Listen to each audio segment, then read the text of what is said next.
안녕하세요. 나변시, 나를 변화시키는 시간, 내가 변하면 세상이 행복하다입니다. 여러분, 과거의 상처와 아픔을 많이 겪은 사람일수록 더욱더 분노를 자주 표출한다? 어떻게 생각하십니까? 예, 그렇습니다. 대체로 그렇다고 할 수 있습니다. 그래서 상대 배우자가 화를 낼 때에 과거의 부부가 다투면서 생긴 안 좋은 기억이나 상처들이 잠재의식 속에 있다가 이때 자동적 반응으로서 분노가 은근히 표출되는 것이라 볼 수 있습니다. 뭐 별 큰 문제가 아님에도 불구하고 사소한 대화 중에도 그냥 억압된 감정들이 터져 나오는 것이죠. 이로 인해서 서로가 상처와 아픔을 주고받게 되는 악순환을 겪게 되는 것이라 생각됩니다. 자, 이러한 맥락에서 먼저 잘못된 자기신념 6번째로 나의 분노는 과거의 나쁜 상처들로 인한 자동 반응일 뿐이다. 이것이 왜 잘못된 것인가를 먼저 잘 이해할 필요가 있겠죠. 왜냐하면 첫 번째로 분노는 안갚음의 방법이 아니기 때문이다 라는 겁니다. 배우자로부터 과거에 입은 상처와 아픔을 지금 분노로 풀어버린다고 해서 현재 자신의 고통을 상대방에게 다 대갚아 줄 수 있다? 그렇지 않습니다. 사실 오늘날 이 지구상에 살아가는 모든 사람들을 보십시오. 각자 자신들이 당한 아픔과 억울함들에 대해서 자동적 반응으로 분노 폭발을 하며 살아간다면 어느 누가 이 지구상에 존재할 수 있겠습니까? 오늘날도 주변 사람들이 분노를 통해서 자신이 받은 상처만큼 다 안갚음을 하고 복수를 했었다면 오늘 저와 여러분 모두도 그러한 안갚음이나 복수를 받아서 이미 이 땅에서 사라진 지 오래됐을 겁니다. 다시 말해서 인생을 살아가면서 오만 가지 오해와 갈등 그리고 미움과 섭섭함이 있어도 그것들을 용서하고 덮어주었기 때문에 오늘의 저와 여러분이 아직도 살아 숨쉬고 있다는 역설적인 말 되는 것 아닙니까? 맞죠? 그러므로 한 가정 안에서도 부부인들 여기서 예외는 없겠죠. 과거에 상처받은 데 대한 억울함들을 분노로서 다 풀어버리려는 그런 시도는 또 다른 보복을 초래하는 것이기 때문에 적절한 방법이 될 수 없다는 것입니다.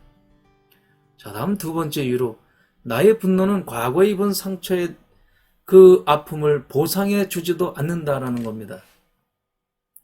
오늘 나의 분노가 과거의 상처로 인한 자동적인 반응으로 표출되는 것이라면 그 반응으로 인한 어떠한 유익을 가져올 수 있겠느냐라는 점을 생각해 보아야 한다는 것입니다. 왜냐하면 내가 지금 분노한다고 해서 그 분노로 과거의 상처가 치료되지 않기 때문입니다. 분노로 과거의 상처가 치료된다고 한다면 그 분노 폭발이야말로 치료제라고 할 수 있겠죠. 여러분, 그런데 여태까지 그런 말 들어본 적 있습니까? 그런데도 불구하고 여러분들 중에 어떤 분은 아닙니다. 나는 분노로 내가 과거에 받은 상처를 그 피해를 보상받아야 합니다. 할 수는 있겠지만 결국 돌아오는 것은 뭡니까? 단지 파괴적인 감정만이 자신의 온 마음을 휘저었고 더욱 감정만 격하게 만들 뿐입니다. 그렇죠. 오히려 이러한 분노는 내가 받은 상처에 대한 보상은커녕 상대 배우자와의 갈등과 미움의 악순환만 일으키고 말 것이기 때문입니다. 자, 여러분, 다음으로 그렇다면 이렇게 과거에 입은 상처와 아픔에 대한 자동적 분노 표출을 현재 시점에서 어떻게 처리하면 좋을까요? 여러 가지 상담 이론과 치유적 방법이 있겠지만은 저는 자가 치유적 접근으로서 찰스 엘리엇 앤 로라 스미스 박사가 제안하는 방법들 중에 분노 쓰기 일기라는 게 있습니다. 그것을 간단히 정리해서 권해드리고 싶습니다. 분노 일기라는 것은 나만의 방식으로 나를 이야기하며 분노를 풀어버리는 기술이라 할 수 있습니다. 즉, 말할 수 없는, 해결할 수 없는 과거에 쓰라린 감정을 조금이라도 씻어버릴 수 있는 가장 간단한 요령이 될 수 있습니다. 여러분, 자신의 핸드폰이 있죠? 저에게도 핸드폰이 이렇게 있는데 핸드폰 안에 보면 여기 어떤 핸드폰은 메모장, 어떤 핸드폰은 노트로 이렇게 앱이 깔려 있습니다. 그 앱을 활용하는 방법이 되겠습니다. 그리고 그 노트라는 앱 안에 글을 써보는 겁니다. 분노일기에 자신의 표현하기 어려운 감정들을 써보면 그러한 부정적인 감정들을 극복하고 현재 시점에서 긍정적인 삶의 태도를 갖게 하는 큰 도움을 줄 수 있다는 겁니다. 자, 그렇다면 7가지로 요령을 말씀드리죠. 그 첫 번째는 자신이 저자이자 독자라는 겁니다. 분노일기라는 것은 나와의 대화이지 남편이나 아내와 나눈 대화가 아닙니다. 그러니까 혼자 독백을 하듯이 쓰는 겁니다. 자, 두 번째로 1인칭을 사용하라는 겁니다. 내가 주어가 되는 거죠. 1인칭을 사용해서 글을 쓰게 되면 자신의 감정이 자신의 책임 아래에 있다는 사실을 명확하게 알 수가 있겠습니다. 예를 들면 나는 남편한테 혹은 아내한테 너무 화가 나, 혹은 나는 남편이 내 마음을 자극하게 되면 참지 못하고 버럭 화를 내는 경우가 많아.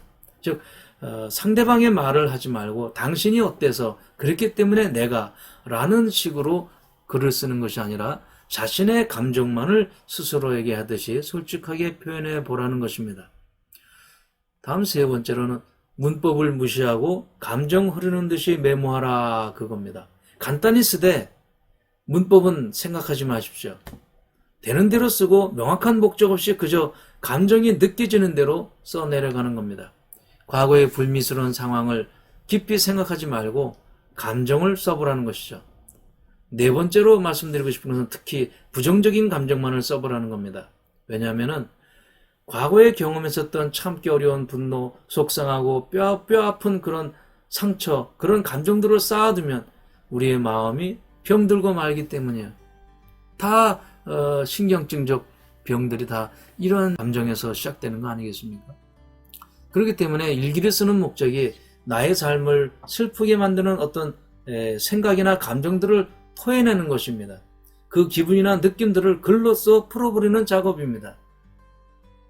이때 글을 써내려가면서 마음이 심란해질 수가 있을 수 있습니다. 그러더라도 중단하지 말고 자신에게 솔직한 감정 표현을 써보는 겁니다. 때로는 슬프고 억울해서 눈물이 날 수가 있습니다. 눈물을 흘려도 좋습니다. 또 흐느끼게 울고 싶은 기분이 들 때가 있을 겁니다. 울어도 좋습니다. 이때 눈물과 또는 그 억울함의 사정들을 글로써 표현하면서 울어도 괜찮은 겁니다. 그런 순간들이 있습니다. 다섯 번째로 자신의 분노에 대한 판단을 하지 마십시오라는 겁니다. 많은 사람들이 생각하기를 분노는 나쁜 감정이야, 또는 내가 이러한 감정을 품어도 되는 거야? 이런 감정을 되는가? 글로 쓰면서 말이죠. 그 감정 자체를 억압하려는 경향이 있다는 겁니다. 그래서 이 분노일기 쓰는 시간만큼은 절대로 그 원인과 사건, 어떤 판단, 이게 누구 때문이지? 이거 결과를 따지지 말고 써내려가십시오 라는 겁니다. 분노일기 쓰기는 자신의 상처와 아픔을 씻기 위한 것이지 분노의 원인을 밝혀내고 그 책임 소재를 따지려는 그 목적이 아니라는 겁니다. 여섯 번째로 시간 설정 중요하죠. 저는 일기 쓰는 시간을 점심시간 이후가 좋다고 생각합니다. 늦은 밤보다 낮 시간이 좋다는 겁니다.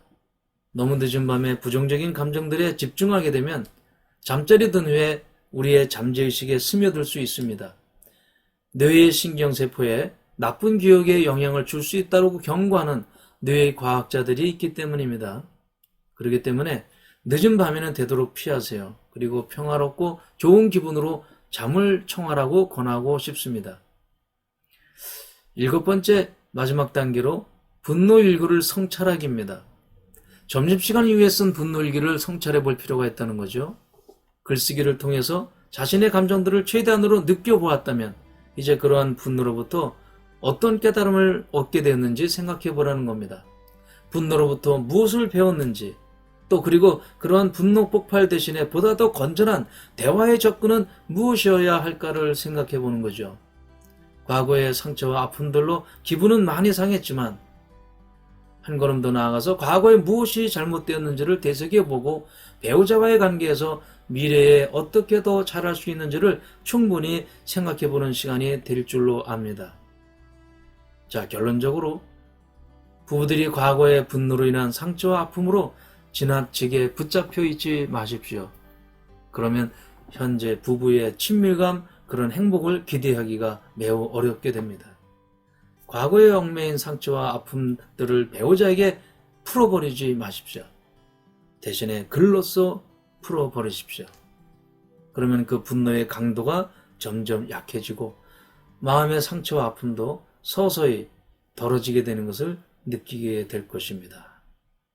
자, 여러분, 다음 상담 강의는 잘못된 자기심리학 마지막 7번째, 나의 분노는 전부 저 상대방 배우자 때문이다.